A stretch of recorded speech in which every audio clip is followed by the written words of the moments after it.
Quante risate con lui, bentrovati a tutti, Daniele Contu, ospite di Protagonisti di Sardegna, ben trovato Daniele. Grazie, ciao Robby e buonasera a tutti. Davvero un piacere accogliere lui, protagonista di questa Sardegna che viaggia attraverso il divertimento, attraverso tante risate. La nostra clessidra è pronta a partire, mezz'ora di tempo in compagnia di Daniele Contu. Come stai prima di tutto? Benissimo, riposato. Ti vedo Bene. proprio Sì, sono tranquillo, rilassato. sereno.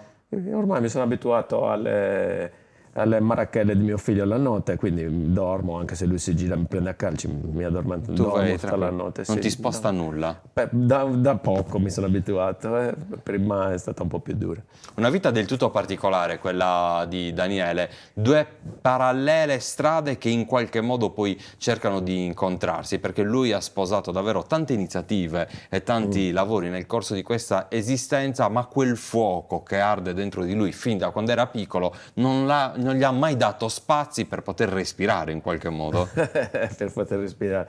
Diciamo che qualsiasi lavoro facessi per esigenza, comunque il fuoco mi riportava sempre su quella che era l'animazione, l'intrattenimento e piano piano verso lo spettacolo. Perché non hai fatto il macellaio? Non ho fatto il macellaio nonostante fosse l'attività di famiglia, proprio perché questo fuoco era più forte di quella che era l'esigenza di per forza dover lavorare. E quando mio padre mi ha proposto e mi ha mandato da mio zio a imparare, comunque ero, è vero, molto giovane, 22-23 anni, però già la mia attitudine sentivo che era un'altra. La passione per le forze armate, l'esercito, la Brigata Sassari? Più che passione, questo è stato il servizio di leva, non è stata proprio una passione. Ho fatto la leva obbligato, prima volontario nei paracadutisti, poi sono stato trasferito alla Brigata Sassari, ma è stata l'esperienza militare, che lì nei paracadutisti mi piaceva perché si faceva tanto sport, c'era una disciplina e un rigore che a me non dispiaceva. Arrivato a Cagliari mi è piaciuta un po' meno e comunque alla fine quando hai un'attitudine e una tendenza alla creatività comunque stride un po' con l'autorità, con il binario dritto, diciamo, perché il creativo tende a avere un'elasticità di opinioni, di intenti e di obiettivi diversa da quella che può essere quella di un soldato. E quindi messa la divisa in questo caso, Anche la divisa da messa una da parte ci sono dei percorsi che tu hai ritrovato, la voglia comunque di studiare, di portare a casa un titolo, di lasciare ad un certo punto, dopo questa lunga strada di studi, i libri da una parte, ma cosa si muoveva dentro di te? Ma soprattutto che cosa sentivi dentro? Dentro tutto nasce all'Oratorio d'Onorione, dove ho fatto le prime esperienze, diciamo, teatrali, di cabaret con gli amici, e poi una piccola esperienza di animatore nei villaggi. Dopo c'è stato il servizio militare, dopo ci sono state esperienze di vendita, enciclopedie, assicurazioni, eccetera. Hai buttato anche l'enciclopedia? Anche le enciclopedie sono andate via, mi sono iscritto in scienze politiche, che è un ramo che mi piace tantissimo, ma non così tanto da allontanarmi da quel mondo. Poi ho iniziato a fare con una cooperativa sociale, la cooperativa sociale Imparare con noi di Sinai, l'animatore socioculturale, quindi mi mandavano nei centri di animazione, nei centri di aggregazione sociale a fare animazione, chiaramente d'equipe guidato anche da assistenza sociali, pedagogisti eccetera, e lì ho cominciato a sperimentare anche forme di animazione finalizzate più al teatro. Fin quando non ho conosciuto il teatro dei Burattini, che è stata la prima rampa di lancio verso il pubblico. Ma si può dire che in qualche modo tu ti sei sempre voluto mettere in gioco? E in questo sono sicuramente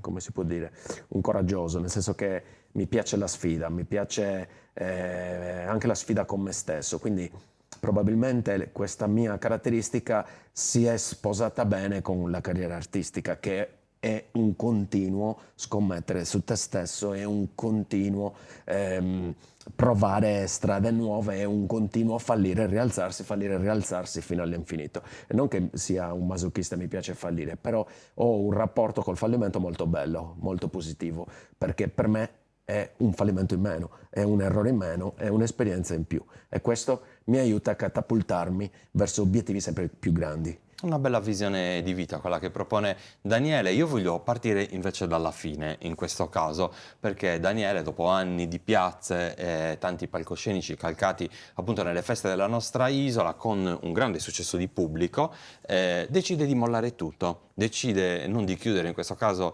la serranda e metterci il lucchetto, ma decide di spostarsi in teatro. Come mai questa decisione, tra l'altro, presa in modo radicale? Daniele Cuntu cambia il suo modo di proporsi Sì, alla la gente. mia decisione di mollare le piazze, per quanto abbia un grande riconoscimento verso quello che mi hanno dato le piazze sarde, quindi io addirittura ho acquistato una pagina dell'Unione Sarda per ringraziare tutti quelli che mi hanno consentito di fare tutte I queste comitati, repliche, le piazze, associazioni. comitati, comuni, Proloco, le agenzie, tutti quanti. Ho acquistato una pagina intera dell'Unione Sarda per ringraziare, proprio perché non sputo nel piatto dove si mangia in primis, ma poi proprio per riconoscimento, perché è stata un'esperienza meravigliosa. Era uno dei miei obiettivi quando da bambino vedevo Benito Urgu sui palchi.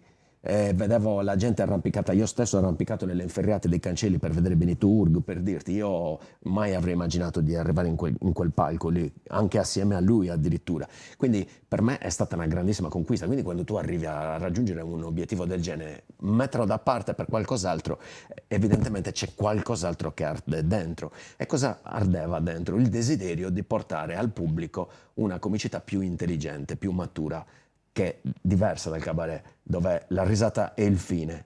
E a un certo punto è maturata in me l'esigenza di utilizzare la risata come mezzo, come veicolo per arrivare a dei messaggi importanti. E questo non si può fare in piazza, perché la piazza è concepita come un luogo dove la gente anche cammina, si muove, non c'è una sorta di disciplina teatrale, a volte c'è i rumori di autoscontri e musiche, i carrozzoni che vendono i panini, tantissimi disturbi o dal punto di vista visivo e anche acustico che non ti permettono magari di entrare dentro nella connessione col pubblico un po' più lunga, un po' più duratura. Questo non vuol dire che non c'è la comicità, questo vuol dire che la comicità cambia, diventa in teatro, la puoi utilizzare come strumento, come veicolo per raggiungere altri fini, mentre invece in piazza è sufficiente raggiungere la risata per ottenere il risultato. Hai riempito la piazza, il comitato è felice, l'agenzia è felice, tutti hanno riso contenti. Daniele nell'ultimo anno, negli ultimi 2 anni, non tornava più a casa contento,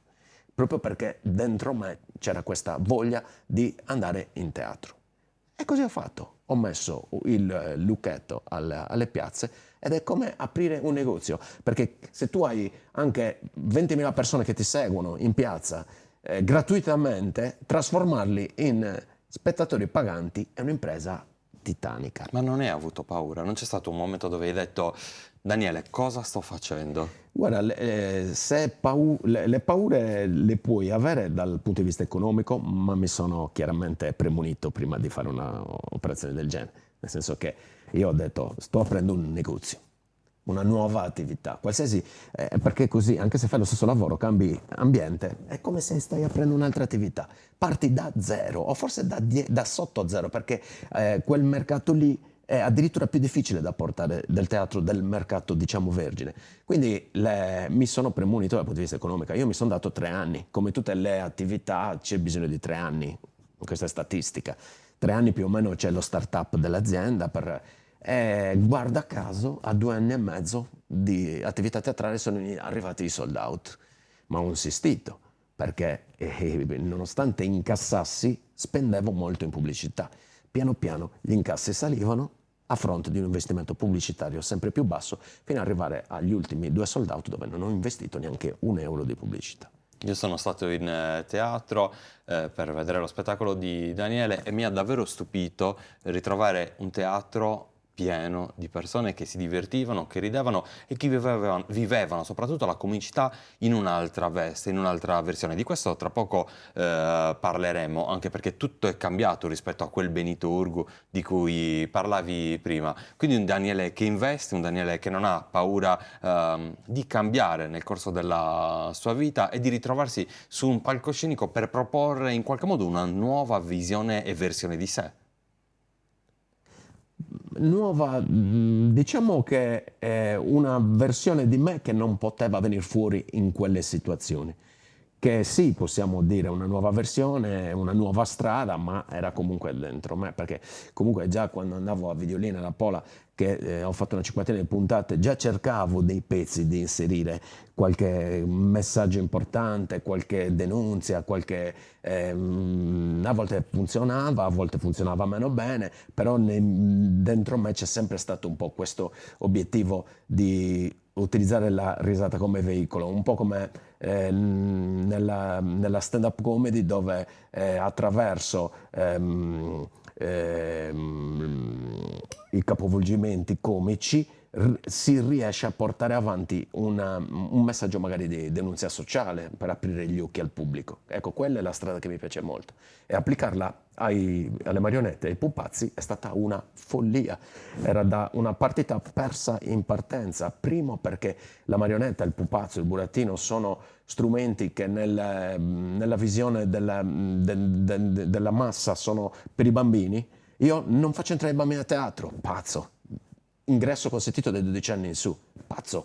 Un bambino ti porta 2 adulti, ti puoi incassare 30 volte. No, penso che gli incassi, il successo economico sia una conseguenza delle cose fatte bene. Quindi è inutile che ci facciamo prendere dalla tentazione di far arrivare tutti e quindi modificare quello che fai sul palco, perché poi alla fine lo paghi. Guadagni all'inizio, ma poi alla fine li perdi, lo paghi. Credo che ci sia un pubblico per ogni strumento di comunicazione. Ignazzino, irriverente, sempre pronto, con quella battuta che non gli manca, ma come ti è venuto in mente? Ignazzino è una persona vera. Ignazzino è la riproduzione di una persona realmente esistita.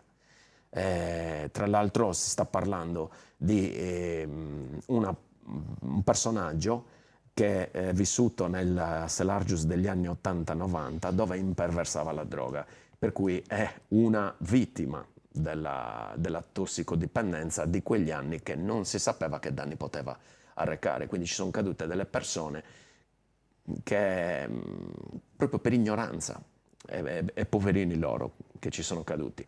Diverso da chi ci cade oggi con tutta l'informazione che c'è. Ok, anche loro ci sono altre problematiche, altre dinamiche da analizzare, però allora sono stati proprio quella generazione di sfortunati, e io quando ero bambino attraversavo una Selargius piena di zombie.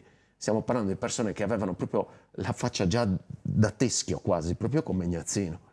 E ci avevo pure paura, perché comunque devi stare attento, perché loro comunque erano persone che rubavano, persone che scippi, c'era un tasso di microcriminalità Selargius altissimo, mi ricordo tra i più alti in Europa negli anni, quando io ero alle elementari, quindi sto parlando degli anni 85, intorno agli anni 85. E c'avevo proprio paura, c'avevo terrore dei drogati, li chiamavamo i drogati, non avevano neanche un nome, erano i drogati, questo è drogato, quello è drogato, il figlio di quello il drogato era un'immagine come parlare dello zombie, il mostro, le cose, c'avevo proprio terrore da bambino. Quindi quando tu cresci, entri nell'adolescenza e vedi cadere nella droga i tuoi amici, i tuoi compagni di scuola, i tuoi compagni di calcio, e li vedi piano piano trasformarli in teschi, allora capisci che non sono entità astratte, sono persone che sono come te, sono persone che hanno avuto una crescita simile alla tua, che però hanno magari per sfortuna sono caduti in quella strada. Quindi ho capito che ho pensato crescendo che dare un'immagine più positiva a quegli zombie come li vedevo io poteva essere un'occasione, e infatti ho preso come spunto Ignazzino e ci ho costruito addosso un progetto che dietro nasconde tutt'altro, quello che magari arriva attraverso la risata. In qualche modo come dare una nuova vita a queste persone che magari nella loro di vita non sono state tanto fortunate, le risate che accompagnano ovviamente le battute di Ignazzino, ma quella comicità che in qualche modo ti aiuta a riflettere, ti aiuta a leggere dentro, e il racconto di Daniele oggi ci ha dato davvero la possibilità di capire chi è il personaggio Ignazzino, in questo caso il suo modo anche di rispondere, sempre a tono devo dire. Sempre a tono, sempre super schietto e sincero, e chiaramente con il suo linguaggio forbito. A proposito di Ignazzino, tornando al discorso dell'ingresso consentito dai 12 anni in su, Adesso porterò ho un nuovo progetto in corso, che è quello di teatralizzare le piazze, cioè portare una situazione teatrale in piazza, però senza Ignazzino. E quindi già quando ho fatto il comunicato nei social, qualcuno: ma senza Ignazzino come si fa? Qui ok, grazie per i complimenti, per il personaggio che più mi ha diciamo impegnato, però significa rovinarlo, significa portarlo in piazza e edulcorare il linguaggio, limitarlo e quindi rovinarlo. Quindi lo lasciamo in teatro, in piazza portiamo altri personaggi, una situazione un po' diversa. Ignazzino, chi lo vuole vedere deve venire a teatro. Così è. Quindi quello che dice Daniele poi si ritrova nella realtà, ma abbiamo anche Nonna Vitalia. Nonna Vitalia. Anche lì c'è un passaggio che aiuta sia alla comicità, a strappare la risata, ma c'è una lettura all'interno anche di quelli che sono i discorsi che poi affronta la Nonna Vitalia. Nonna Vitalia, che chiaramente è la rappresentazione di mia nonna, per cui io metto in scena, tra l'altro, una tecnica di teatro di figura molto rara, nel senso che è una marionetta umana, perché lei si muove con le gambe in scena e le gambe sono le mie. Io sto dietro, alla mano per afferrare gli oggetti, il telefono, eccetera, ed è la mia. Quindi c'è un miscuglio, è una specie di minotauro teatrale, ed è mia nonna che si muove in scena, costruita da un puppet maker danese, che ha costruito questo meraviglioso pupazzo da foto e video che io gli ho mandato. Quindi lei è uguale. Ma anche lei il carattere rispecchia tua nonna? Io chiaramente interpreto mia nonna e interpreto la mia relazione con mia nonna, fatta di scherzi e battute in sardo. Mia nonna era a volte ingenua, a volte furba, era una persona molto particolare, la classica nonna campidanese, molto dedita alla famiglia, al credo religioso, però non ti do che si soddinai.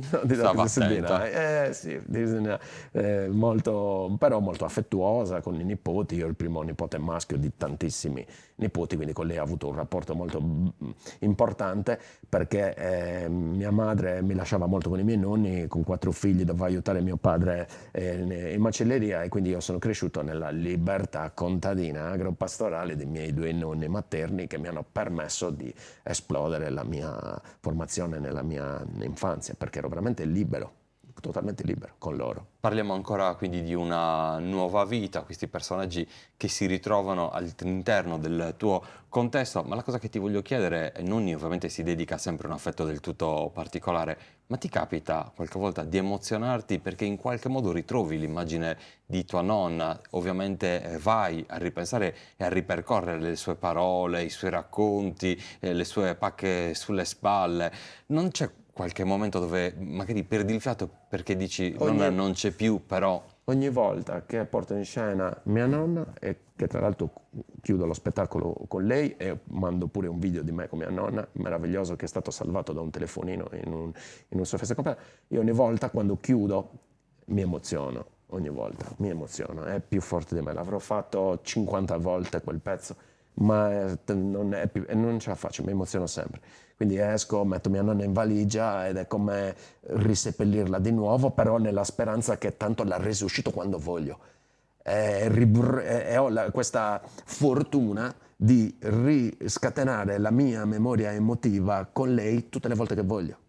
Dietro la comicità, come potete vedere, c'è una lettura di vita molto, ma molto attenta. Noi adesso andiamo a raccontare ancora i personaggi di Daniele per entrare poi in un altro percorso. Abbiamo questo Gigi, anche in questo caso del tutto particolare, ce lo presenti? Gigi è il primo personaggio che mi ha lanciato quando ho iniziato a studiare la ventriloquia. È un bambino.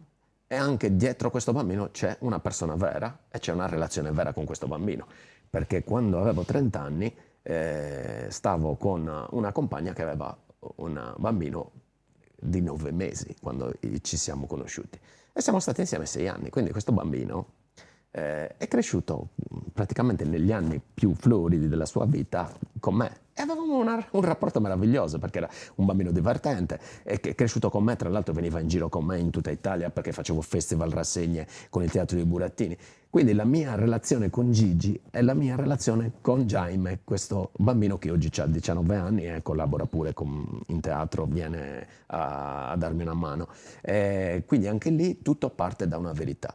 Ed è meraviglioso perché con ogni personaggio mi rendo conto che ho un comportamento io diverso e anche loro mi chiamano diversamente. Per esempio Gigi mi chiama Dani, mia nonna mi chiama Daniele Contu perché c'è un altro Daniele in famiglia, quindi mi doveva distinguere Daniele Contu, e Ignazio mi chiama Dagne come gli amici della piazzetta, quindi certo. ogni relazione già da come mi chiamano parte verso un binario completamente diverso. E Gigi è quello che mi ha lanciato perché l'ho portato a Canale 5, l'ho portato alla 7, a Videolina tantissime puntate, è stato il primo spettacolo in piazza dove ho fatto le piazze, è stato il Gigi Show, dove c'era lui che era completamente protagonista con altri 2 o 3 personaggi, ma lui ancora oggi è un personaggio importantissimo e oggi che sono diventato papà da poco, 2 anni, assume anche una nuova connotazione perché con lui un po' mi alleno alle domande imbarazzanti che Diego, mio figlio, sta iniziando già a farmi, quindi mi preparo. È sempre un percorso di formazione, Sì, sempre. il tuo, ne approfitti, prendi tanti spunti di vita per poi portarli in scena. Ma c'è un personaggio nuovo che tra poco vedremo? Stai lavorando a qualcosa C'è per un adesso? personaggio in cantiere che però non sarà un protagonista, ma diciamo, apparirà assieme ad un altro personaggio. Ok, non reggerà il palco da solo. Lo troveremo in piazza? Non lo troveremo in piazza. In teatro? In teatro. Quindi dobbiamo aspettare a dicembre? No, dicembre lo spettacolo è ancora, ma veramente. Sto scrivendo uno spettacolo nuovo che uscirà nel 2027. Tutto questo per dirvi che lui sta già ragionando per quello che verrà, quindi davvero io vivo, una testa in continuo movimento. No, vivo io tra 2 anni, ma io anche dico sempre alla mia compagna, guarda che quello che sto mangiando oggi è il guadagno di quello che ho pensato 3 anni fa, perché questo però ti fa invecchiare più velocemente, perché stai pensando Oppure ti tiene giovane, eh? Sì, Potrebbe essere anche questa la soluzione. Ma la domanda più importante è questa. Come mai e da dove è partita l'idea di portare avanti un percorso come ventriloquo? Il la ventriloquia mi ha folgorato quando sono andato negli Stati Uniti nel 2008, che allora facevo Teatro di Burattini in Baracca, e il mio spettacolo è stato selezionato dall'Istituto Italiano di Cultura per i festival internazionali e ho fatto 5 repliche a Washington. E lì avevo partecipato a un workshop di ventriloquia, cioè un ventriloquo, e ho visto la passione che gli americani avevano nei confronti del ventriloquo, era una star. E poi ho cominciato a studiare la ventriloquia, a seguire diversi ventriloqui americani, e ho capito che funzionava in video. Quello che invece non funziona sono i burattini. I burattini sono quelli calzati dal basso, che tu sei nascosto dietro una baracca e hanno la faccia fissa, non muovono, occhi, bocca, eccetera. E quindi il video cosa fa? Non fa altro che ingrandire i difetti comunicativi del viso fisso. Infatti spettacoli di burattini in TV non ce ne sono. Invece i ventriloqui sì, funzionano, perché intanto è la stessa altezza del ventriloquo, quindi già un 50% di comunicazione è umana. Lui, se è una marionetta meccanica è fatta bene, tipo Ignazzino, muove le sopracciglia, muove gli occhi, la bocca, il collo a 360, gli puoi muovere una mano, eccetera. Quindi già vai verso una comunicazione umana all'80-85%, e questo può funzionare in TV. Quindi tra me ho detto, questa è un'opportunità. E ho cominciato a studiare, ho fatto un altro corso online con un altro ventriloquo americano di 38 lezioni, durato 5 mesi, tutto in inglese, quindi per me è stato anche molto difficoltoso. Infatti sono stato bocciato al primo esame, un esamino per certificazione, poi ridato dopo. Lì con Italia's Got Talent e la Pola ho capito che dovevo spingere in quell'acceleratore. Ma oltre al piacere, ti sei ritrovato proprio nella tecnica subito?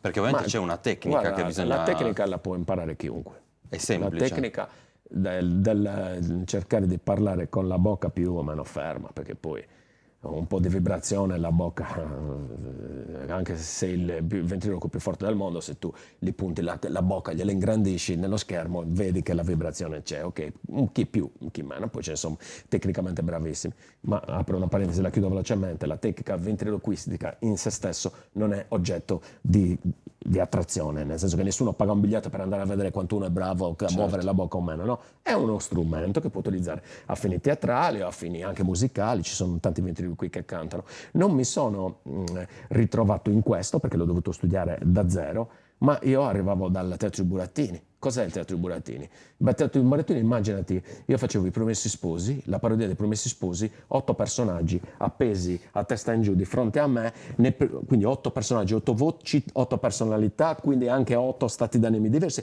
Tu sollevi, butti il braccio dentro, il ping pong velocissimo tra i personaggi, il cambio di personalità veloce, che deve avere il burattinaio, perché deve essere velocissimo per tenere l'attenzione del pubblico, allora mi ha agevolato.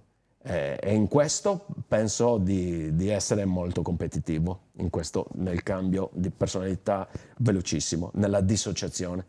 Talmente tanto che a volte mi sembra, che nei momenti di improvvisazione in teatro che tu hai visto quando parlo col pubblico, mi sembra che il Gnazzino non lo stia muovendo io, una roba scioccante, trascendentale. A certi momenti proprio lui fa le battute improvvisate e mi viene da ridere a me, non è normale, sono io, capito? Quindi in questo Si crea un rapporto con la figura. c'è una dissociazione che più vai a fondo e più diventa reale e la vivi anche spaventosa forse. Questo è davvero particolare. Parliamo di quelle domande imbarazzanti, in questo caso che ti fa tuo figlio, ma rispetto al tuo lavoro, alle cose che fai, ovviamente proverai a casa, immagino. C'è mai stata una domanda da parte sua che ti ha lasciato così a bocca aperta, un'attenzione? Beh, considerando intanto che il bambino ha 2 anni e mezzo, quindi non è che parla tantissimo. Però si fa capire. Si fa capire. È venuto a vedere per la prima volta lo spettacolo a Selargius, al Teatro Siboi, 3 settimane fa. Quando io faccio Nonna Vitalia, come ho detto prima, le gambe sono a disposizione di Nonna Vitalia, nel senso che diventano le gambe di Nonna Vitalia e sono scalzo in scena. E io rimprovero lui perché si toglie sempre le calze. Il giorno dopo io ero dello spettacolo, perché poi lui è tornato a casa a dormire, io sono arrivato tardi, non l'ho visto. Il giorno dopo gli ho chiesto informazioni sullo spettacolo, con tutte le cose che avrà visto il Gigi e Gnazzino, la gente rideva e lui che interveniva. Cioè, lui, l'unica cosa che mi ha detto, tu eri scalzo sul palco. Ne ha approfittato per vendicarsi, e vedi. Come, porca miseria, cosa ha notato? I piedi. E lui era lontano, Il teatro è grande, lui era lontano, era negli ultimi file, incredibile. Hai visto? Questa è la forza dei bambini che poi rispetto a quanto si muove riescono a cogliere un dettaglio che magari tu non avresti neanche preso, mai preso in considerazione. E questo è davvero un aspetto molto bello. Parliamo di comicità, la comicità oggi, quegli spunti che magari sembrano invece perdere tanti dettagli, perché è una società che davvero cammina attraverso i social, che è pronta a scrollare, così dicono i giovani, se una cosa non piace al primo, al secondo, al terzo secondo o va via, cioè proprio viene passata in rassegna. Che canali bisogna avere per ritrovarsi attraverso una comicità che sia attuale nel 2026 rispetto al periodo storico che stiamo vivendo? Allora, lo strumento dei social è un discorso, l'evoluzione della comicità è un altro. Premesso che comunque una cosa per funzionare dei social deve essere breve, ci deve essere il gancio nei primi secondi, qualcosa di forte che ti costringe a stare attento e quindi se viene commentato l'algoritmo lo premia, eccetera. Insomma c'è tutta una serie di cose che bisogna sapere per forza. E chiaramente non vai a metterci uno spettacolo completo in un reel di Instagram, ma non ci metti neanche un video di 2 minuti, e 2 minuti comincia già a esagerare. Però comunque il video deve raggiungere l'obiettivo. L'evoluzione della comicità è un altro discorso, nel senso che tornando indietro a quelle cose che stavo dicendo prima, il cabaret che sta scendendo, la risata fine a se stesso, che non fa più audience, non fa più intrattenimento, anche perché ormai tutti fanno ridere sui social, ok? C'hai una concorrenza che non finisce più. Diverso è quando vuoi utilizzare la risata come strumento per arrivare a un argomento delicato, una posizione pericolosa, una denunzia che non ha il coraggio di fare la gente, allora cambia tutto.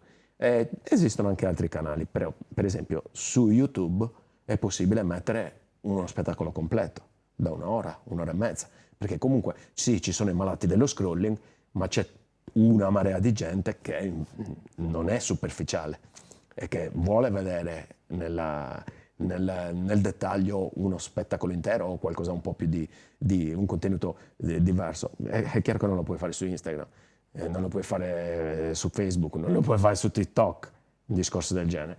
Però YouTube è una alternativa alla TV molto interessante.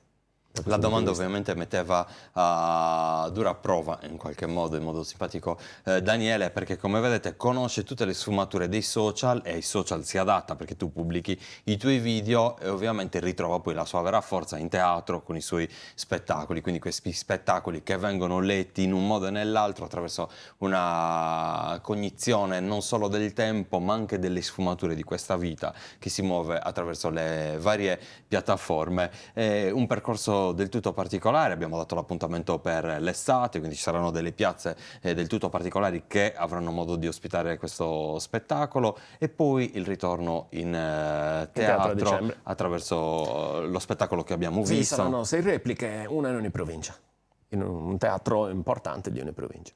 Ma la cosa che ti ha regalato l'emozione più bella sul palco in tutti gli anni della tua attività, qual è stata?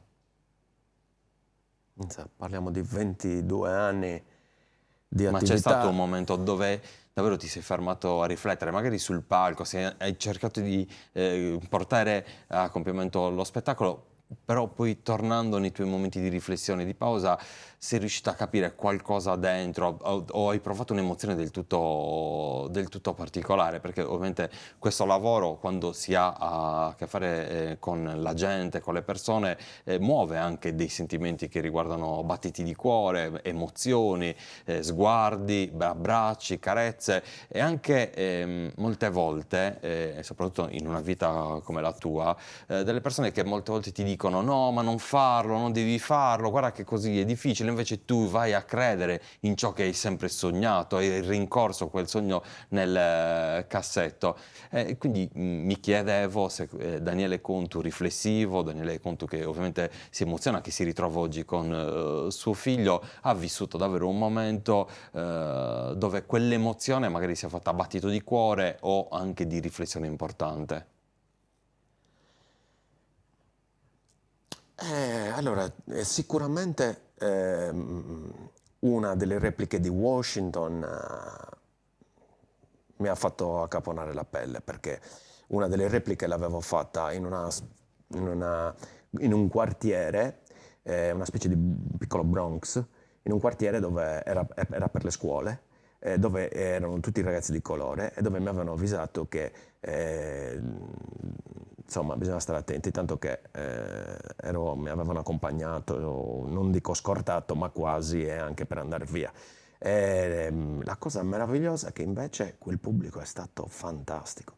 Cioè, sembrava il pubblico di Selargius. Tra l'altro era la quinta replica, io con l'inglese non sono fortissimo, mi hanno aiutato a tradurre lo spettacolo in lingua madre, ma alla quinta replica stavo cominciando anche a ingranare con la lingua e quindi quella replica lì è stata la più bella. Ed è stato molto, molto bella dal punto di vista delle paure che avevo prima al risultato finale.